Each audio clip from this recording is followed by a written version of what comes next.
Rex Sherman is a demon that walks among us, a predator that ruined families. The Lisk podcast team was shocked by the recent news of Rex Heuermann's arrest in connection with the Gilgo 4 murders. After more than a decade of searching, law enforcement officials finally pieced together enough evidence to bring formal charges against him. I'm your host, Chris Moss, and the Lisk podcast will be releasing new episodes every week to unpack how Heuermann was caught. We'll track developments in the case, as well as conduct interviews with officials and witnesses familiar to all the troubling details. We are relieved by the arrest, but with new information coming to light every day, there's still so much to learn. Look for new episodes every week, and if you haven't already, please listen to seasons 1 and 2 of Lisk Long Island Serial Killer, wherever you listen to podcasts.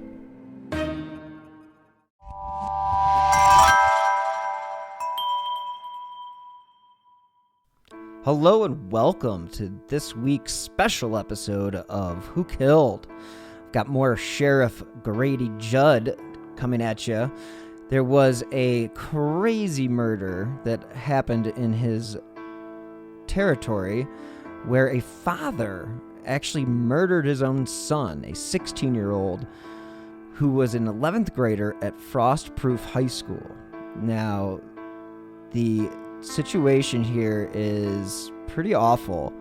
The grandfather told investigators that it was not uncommon for the suspect to say bizarre things, and this was according to Sheriff Judd, but according to authorities, the suspect has a history of using meth and has had psychotic episodes previously. So when detectives said they found his grandson dead, they did a preliminary investigation and they decided that the suspect had used an angle grinder, a heavy-duty saw, to kill this 16-year-old. Quote, "To have this worthless individual murder his son is inexplicable," Sheriff Judd said during a news briefing Monday afternoon. The homicide case was interrupted when the suspect fled the scene. And again, this is one of those tragic cases where you have somebody that is entirely too evil to even maintain the decency around his own children. Now, they have caught the suspect, and this is the press conference to Sheriff Grady Judd. And he is always one to spell it out how it is. So this is just another special episode of the press conference from our friends at Polk County.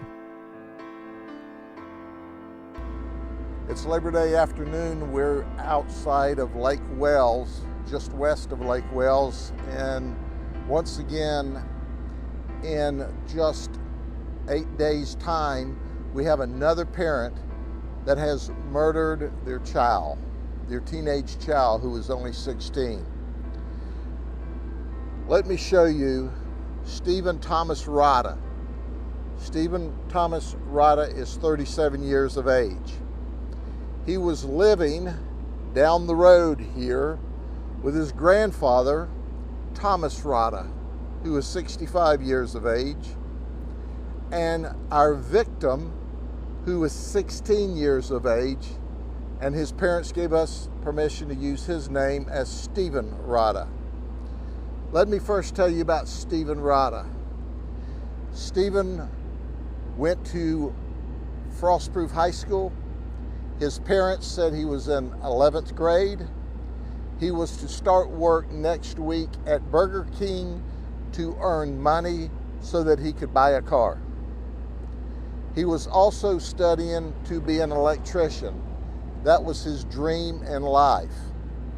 Stephan Rodda, who's 16 years of age, was a great kid. Not just a good kid, but a great kid. In fact, he was living with his grandfather to help him out while his grandmother was in rehab. That's the kind of kid that Stephan was. Stephan Thomas Rodda, his dad, had just shown up about a month ago. And we asked, where's he been?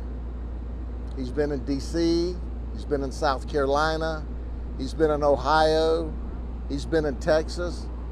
There was even an outstanding warrant for Stephan Thomas Rodda in South Carolina, but South Carolina would not extradite. So he was unable to be arrested.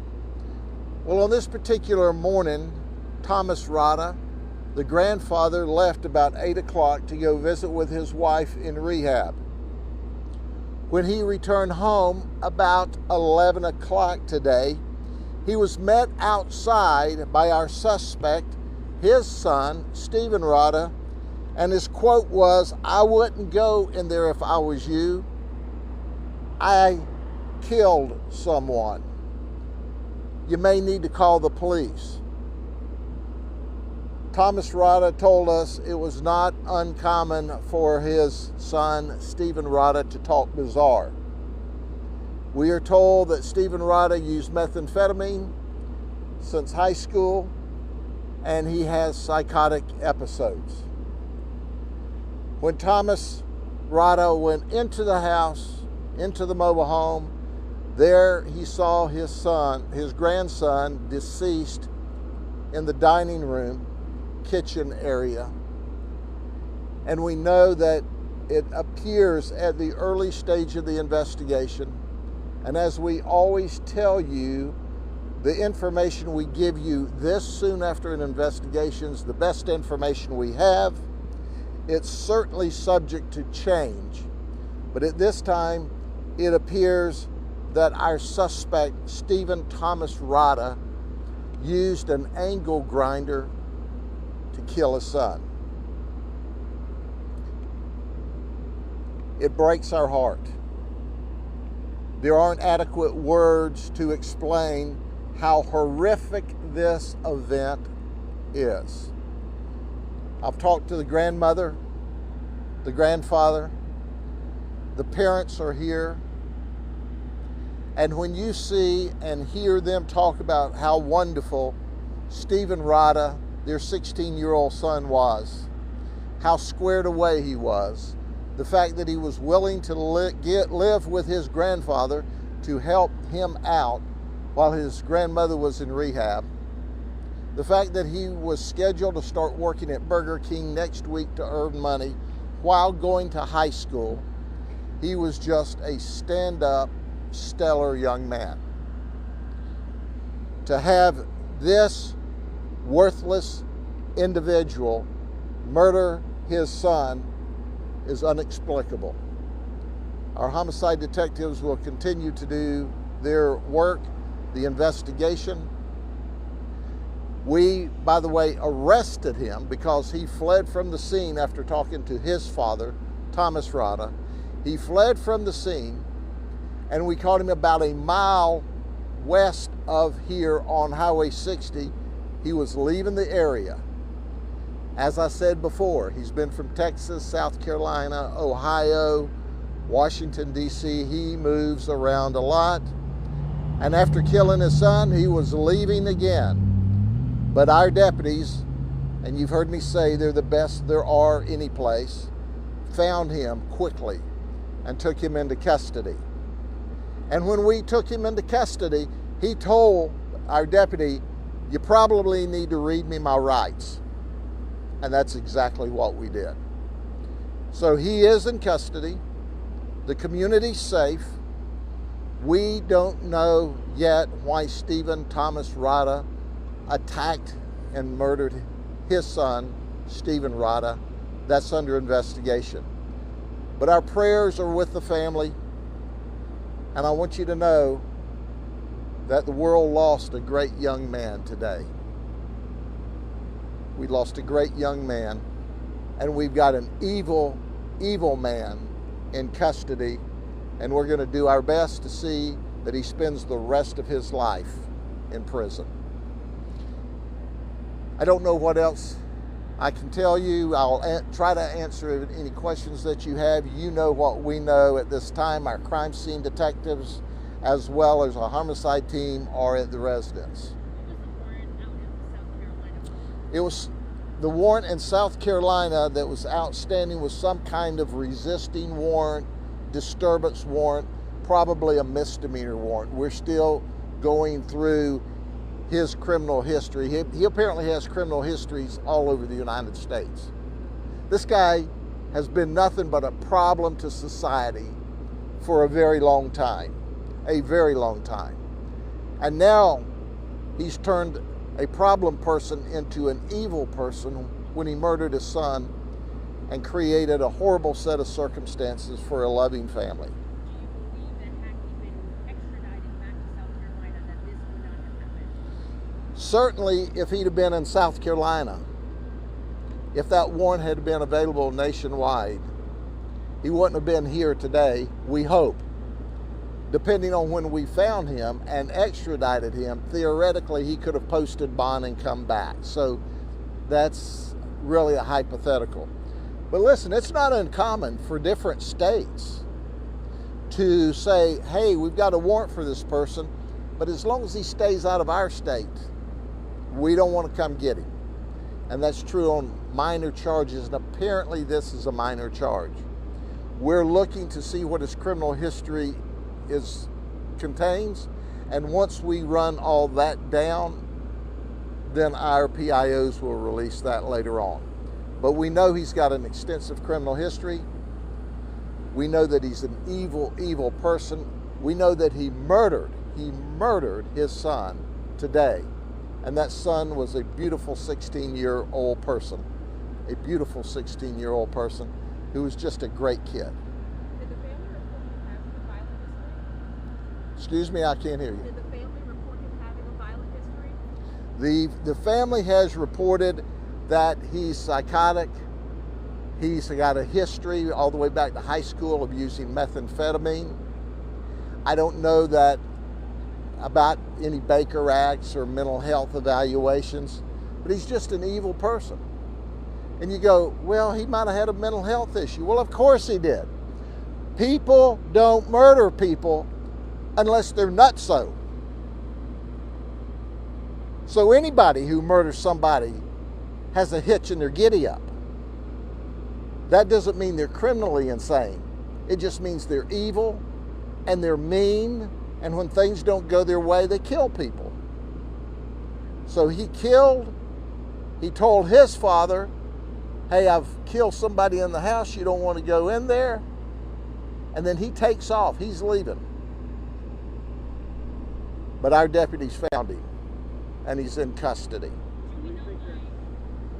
Do you think that he may have been on meth? I realize it's probably part of the investigation, but do you realize that you believe maybe that was part of what was going on?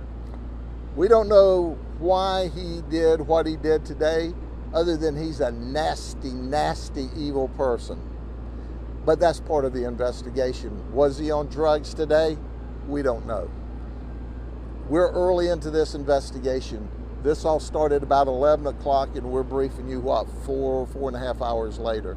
There will be other information, I'm certain, as the investigation unfolds. Where's the 16-year-old's mother, and what is the relationship between the 16-year-old and the dad? Like, why did he do that? The 16-year-old's mother lives in Lake Wales, and the 16-year-old was staying with his grandfather to help his grandfather because his grandmother is in rehab when the son shows back up here. Apparently, he just moves around the countryside, and when there was no place else to go, he came to his father's house. And then the thank you he showed his father was to murder the son, who is the grandfather of our murder victim, who is a wonderful, wonderful person. Okay?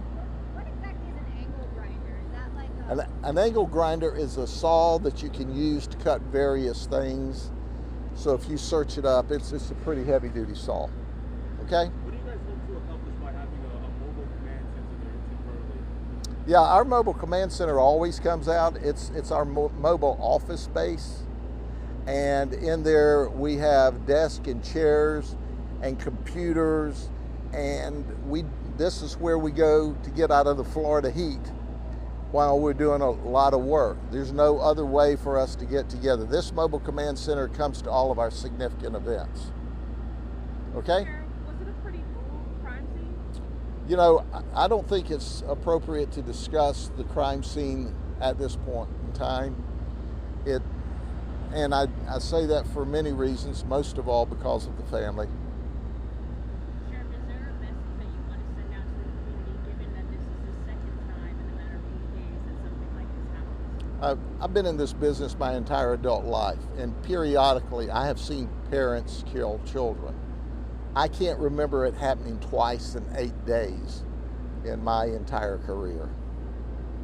And certainly, I'll never understand that, but understand we're not dealing with a normal person here. This guy's not normal. He's evil. He's irrational. He's got a history of drug use. You know, those people that want to call meth low-level nonviolent, here's another sign. And then the lady who murdered her 10-year-old and her 19-year-old a week ago Sunday, there's no words to explain that. A beautiful 10-year-old boy. She wasn't going to allow him to be turned over pursuant to a court order to the dad to go back to Maine. So she shot him and killed him. And then she shot her 19-year-old daughter that was there. And then she shot herself.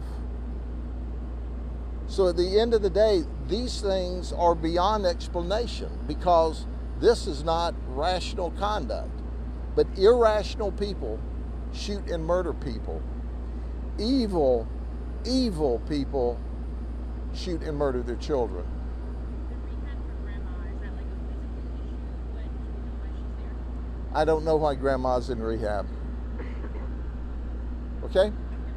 What was the nature of the conversation with your family? Obviously, probably something emotional. I talked to the grandmother and the grandfather as the detectives talked to the family, and they are just, as you well expect they should be. We would all be the same way. They're devastated and they're heartbroken and they don't understand. Well, quite frankly, we're devastated and we're heartbroken for them, and we don't understand why anyone can ever murder their child. Ever. But they did it today. So the family is just in absolute total shock, just like any one of us would be if it were our family. All right? Thank you very much. God bless you. See you soon. Thank you guys so much for tuning in this week to this special episode. I will be bringing you a new episode tomorrow as well, so stay tuned for that. As you know, I do drop new episodes every Friday. I do enjoy listening to Sheriff Grady talk. He gets a little wild, and he's kind of the showman. Really likes his TV time, and yeah, pretty interesting stuff, especially when you have somebody who is such an animal that he kills his own son because he's in a psychotic meth episode. So, again, thanks for tuning in. If you want to follow me on Twitter, you can do so at BillHuffman3 or on Instagram at that's SLO_burn media. And until next time, as always, stay healthy and be safe.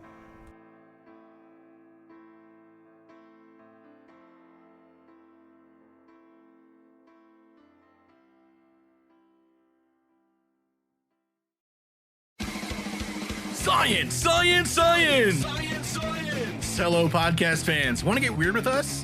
Come check out the Mad Scientist Podcast. We're a weekly show that looks at the history, philosophy, and hard facts behind your biggest paranormal questions. Did the government really pay for a psychic spy program? Yes! Is it true that surgery got its start in grave robbing?